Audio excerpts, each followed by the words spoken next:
I recently saw an article where they want to make it difficult for women to get divorced. So when no-fault divorce became the norm, the suicide rate in women dropped by 20%. 20% just based on From fault to no fault. Fault to no fault. So going back to fault divorces does nothing but traps women and keeps them in dangerous situations. Period, full stop. This is an all-out assault on women.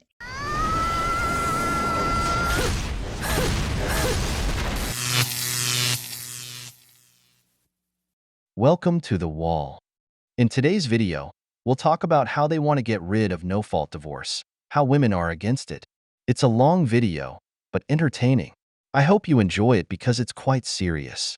Men in this country must support the removal or modification of this law because it is the #1 reason for almost all divorces. We want to invite you to smash that like button and help us reach 100,000 subscribers before the end of the year to get our first plaque. That's the only contribution we ask of you, man. Add your grain of sand to the movement. Leave your experience in the comments for any man who needs it. And without further introduction, let's get started. Vox recently released an article detailing how the Christian right would like to get rid of no-fault divorce.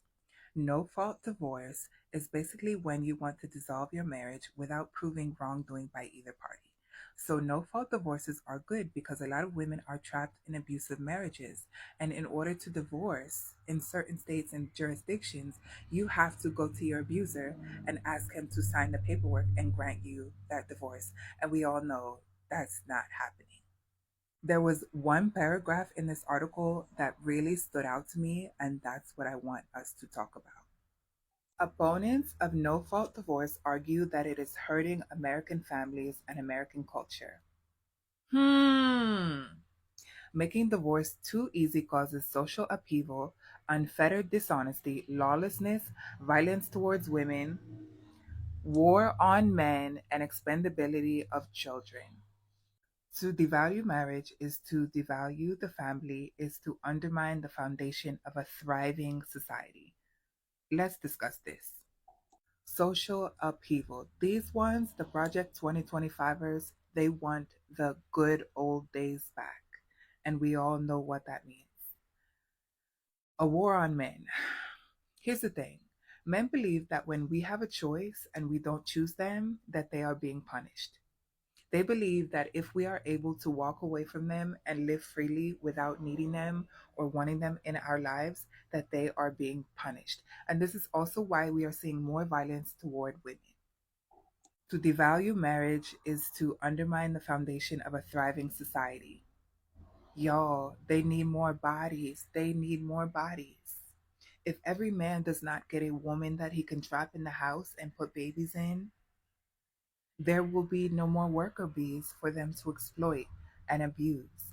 Please read between the lines when you listen to these people speak, because they've literally been telling us their plans for us the entire time, and this is a huge part of Project 2025. Please pay attention because this is not a joke, this is not a game, and they are dead serious about trapping us in the house to make us labor slaves and incubators. Cocaine is a hell of a drug. A total fallacy. First, not all women can stay at home. Nowadays, many women earn the same or more than the men they're with.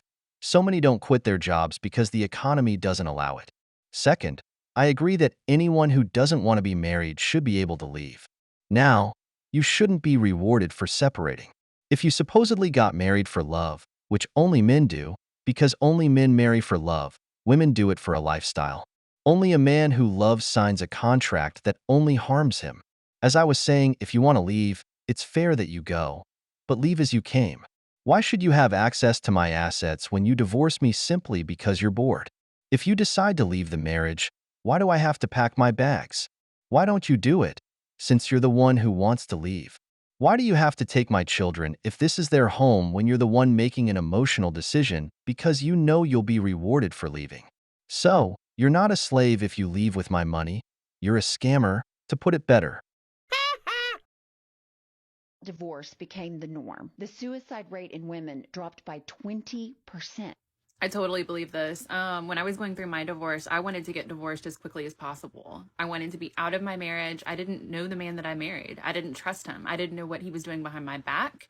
And every single day that I stayed legally bound to him was another day that he could do things and tie me into them, right? And I wanted out. That's all I wanted was out. And I remember emailing him and telling him, like, I want to be divorced as quickly as possible. Like, we've lived it separately as however long. Like, can we pursue I think it's like a 90-day divorce in the state of Louisiana? And he absolutely refused. I still have all the emails from his Keen Miller email. He told me there was no way he was going in front of a judge and telling a judge honestly what he had done to me that would allow me to have a 90-day divorce. He told me absolutely not, and that we would file as no fault divorce. And so I had to stay. I had to remain trapped and waiting for 6 months until I could actually legally get divorced from that man. And when he filed the paperwork for my divorce, he couldn't even file the paperwork in my actual name. He literally did everything he could to hurt me, to trigger me, to trap me, and to make himself look like a victim. And so I'm a huge advocate for no-fault divorce, because if that hadn't been an option for my ex-husband to pretend like he's some sort of a victim, I may never have gotten out alive. He was doing everything he could to put as much pressure on me as possible, and he was setting narratives up with all of his little coworkers, and behind my back he was telling everybody how unwell I was for so long, because he was literally trying to set the stage as a victim in case I did take my own life, because he was trying to force me in every way he possibly could, through financial control, through coercive control, through false narratives, through using third parties and acting like he was some sort of victim. He would have loved nothing more than for me to have taken my own life. So yeah, watch this video, go look at the statistics, and fight for your rights, because nobody else is going to. We could have been a good couple. We could have had something special. But you one crazy ass bitch. For as long as I can remember, there hasn't been a woman who hasn't claimed to be a victim, because it seems that all the men in this country are potential abusers. Even your sons, if they are boys, will be tomorrow according to this logic. According to her, the solution was to request a no-fault divorce. But the idea she came up with was that the man would say, "I'm an abuser. She's the victim." She wants a quick 90-day divorce.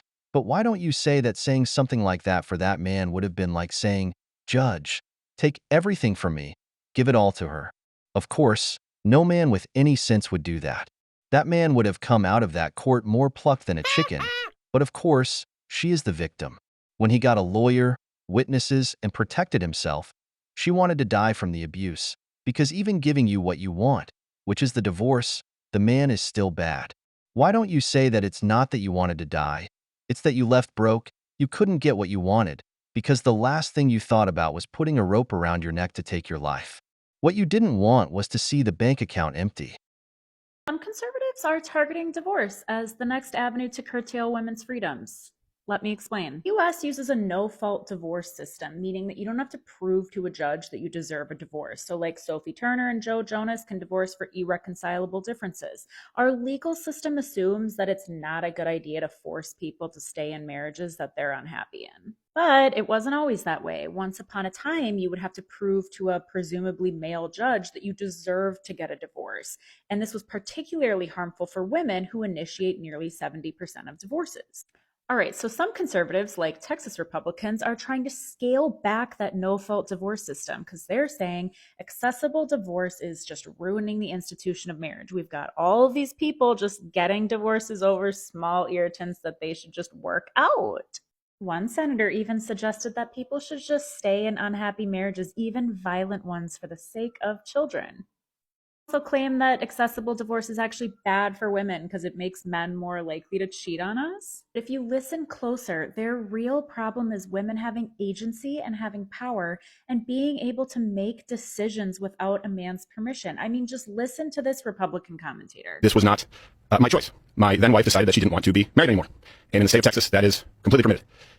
Okay, and one other thing. Let's talk about the fact that there are a record amount of single men right now, and women still initiate 70% of divorces, which really isn't that surprising because men are far more likely to cheat, far more likely to physically and sexually abuse their partner, and they are far less likely to do domestic and emotional labor, even when the woman is the breadwinner.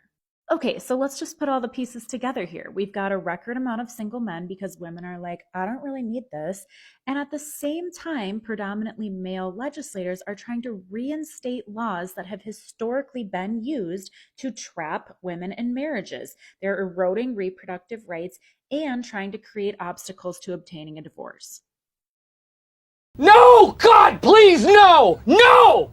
No! It's not about the fear of the man being alone. It's the fear of having to start from scratch. Let me explain with an example. A man has a house, 2 cars, some properties, a good job, and 2 kids. The woman works, but she is bored and wants excitement, so she goes to her lawyer and says she wants a divorce. The lawyer will give her the best reasons, no-fault divorce. But first, he will tell her to quit her job for a year or 6 months, make herself dependent on him, and then claim financial abuse, followed by emotional abuse. Because I tell you, emotional abuse can be anything. So, she asks for a divorce. The woman goes to the man and asks for a divorce without him knowing why. In front of the judge, they only see the woman as the victim. Since the man works and supports her, he will lose half of the house, half of his money, and any assets. She stays in the house, so she is the primary caregiver of the children and keeps them. Of course, child support is required because the poor woman doesn't work, so there must be alimony. But don't forget part of your retirement because she must continue to be supported. So, you're not at fault, but you'll pay the price for her wanting a divorce. Where is the fairness in this? If she, as this woman says, just wants her right to be free, but of course, freedom financed by you, because someone has to pay for her new adventures.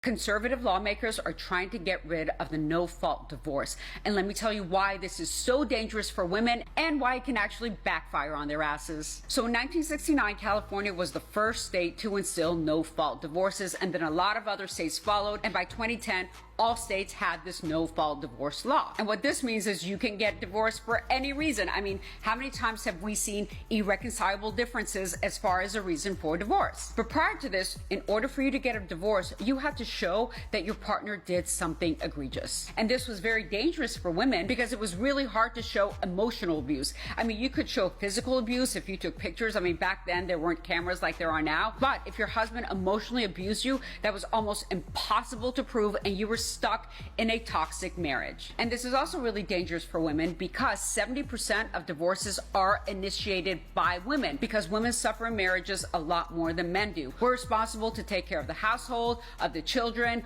of the husband, and there are so many burdens that fall on women that women just aren't happy. And also the abuse factor, right? Women get abused by men more than men get abused by women. So when you had to prove fault, it was very, very difficult to get a divorce. And also, since you had to prove that there was something wrong in your marriage, a lot of couples just made stuff up, literally made stuff up in order to be able to get a divorce. So the no-fault divorce came in really to save the legal system because people were making up bullshit about the reasons that they wanted to get a divorce, and it was just easier to have no-fault divorces. But now the conservative right wants to take that back, and this is in line with all the rights of women that they're trying to take back. I mean, they already took back Roe v. Wade, and now they're trying to take back our ability to say, you know what? I just don't want to be married to this fool anymore. But what they're not understanding is now that we have cell phones and now that we have pictures and now that we have videos, this is going to backfire on the men. Because every indiscretion that the dude has, every time the dude touches you, every time the dude abuses you, anytime the dude does something that he's not supposed to do, guess what? You could document that. And that is going to be dragged all in court. All your business is going to be dragged in court. Now, I'm not saying it's just men that do shady shit. I understand a lot of women do it as well, but understand that all the shady shit that you are doing is going to be public information. But regardless of all of that, we just need to understand that a no-fault divorce benefits women because, again, divorce is initiated 70% by women. And if we have to show egregious behavior in order to get out of this toxic relationship, do you understand what that does to women's rights and our ability ability to control our own destiny? Oh, I forgot, but you guys don't care because the only thing you care about is taking power away from women and giving it to men. Got it. Oh my God! 43% of divorces are due to dissatisfaction and disconnection. You know what that means. They were bored. It's about wanting to be with a new man they feel more attracted to, but they don't want to do it while still married due to the risk of being left out on the street for infidelity. So, they go for the no-fault divorce because with that, they don't need to give reasons. They will always use the emotional abuse card. For women, responsibility is kryptonite. As I said, not all of them stay at home. The idea of having all the household responsibilities is a lie. Who mows the lawn? The man. Who cleans the roof? The man. Who repairs anything in the house? The man. Why do you think it's easy to tell which house belongs to a single mother and which one to a family in the neighborhood? Because the single mother's house looks like a mess since they don't do those tasks. Here, no one wants to take away their power. Because letting them have it, we only see more women today becoming homeless or sleeping in their cars because they can't support themselves. They have become the biggest consumers of antidepressants, and therapy offices are filled with women. So, don't blame us. We just want to equalize the rights. There's all this talk about no-fault divorce coming to an end, like we see in this comment here. And I, for the life of me, cannot understand why people, particularly men, would want it to come to an end. Do you really want women, particularly or possibly your own wife, to be stuck in a marriage with you? Do you really want her to be held hostage, legally held hostage by you? Do you really want to be married to a woman that doesn't want you? Married to a woman that possibly hates you, or certainly will hate you when she can't divorce you? I mean, really think about it. Who is it benefiting to get rid of no-fault divorce? What am I missing here? Do you really want to be forced to stay in a life with someone that doesn't want to be with you? How does that ever make sense? Even if you don't care about their happiness or if they're going to be miserable, they're going to make you miserable. I mean, if they don't want to be with you and they're stuck in a marriage with you, how do you think it's going to affect all other parts of the life that you guys have? Are you thinking that because she is now stuck, she's going to take a closer look at you and see what she really has? Absolutely not. Why do you want an indentured servant? Do you think that she's all of a sudden going to find this attraction for you? She isn't. Why would you want to be stuck in a marriage with someone who finds your touch physically repulsive? Give me a good answer. No one is against divorcing. There are men with terrible women who want to leave. But here's the detail. It doesn't matter if the man decides to leave or if she leaves him, he will be penalized either way. That's why men ask for divorce less, and women ask for it more because they are rewarded for leaving you, while you are punished no matter what. Divorce itself is not the problem here. It's the financial laws that come with it. Women pay less child support compared to men. Women are the majority who receive alimony. In almost all divorces, women get to keep the house. Women even get part of your retirement or 401k. That's the injustice. It's not about wanting to leave. It's about having to pay for leaving. Because the law is not unfair when a woman asks for a divorce, it's unfair when a man asks for it because he's bored and wants to leave a woman. The judge or family court takes everything from this man, absolutely everything, leaving him ruined. Sometimes even having to support this woman with alimony when she's not even with him. Oh, but that's not unfair, right? I'm not against the law. I just want it modified so that anyone who divorces for that reason gets nothing. Custody of the children should be divided, but you leave as you came, with a suitcase in hand, happy with your divorce as you want it. We've reached the end of the video, but before we go, the questions are for you. Do you think no-fault divorce should be abolished or the law modified? What do you think about what this woman said? Is no-fault divorce fair or not? If you enjoyed the video, make sure to give it a thumbs up, subscribe to the channel, and hit the notification bell. Your support means the world to us and motivates us to create more content. Stay tuned for the next exciting video from the wall.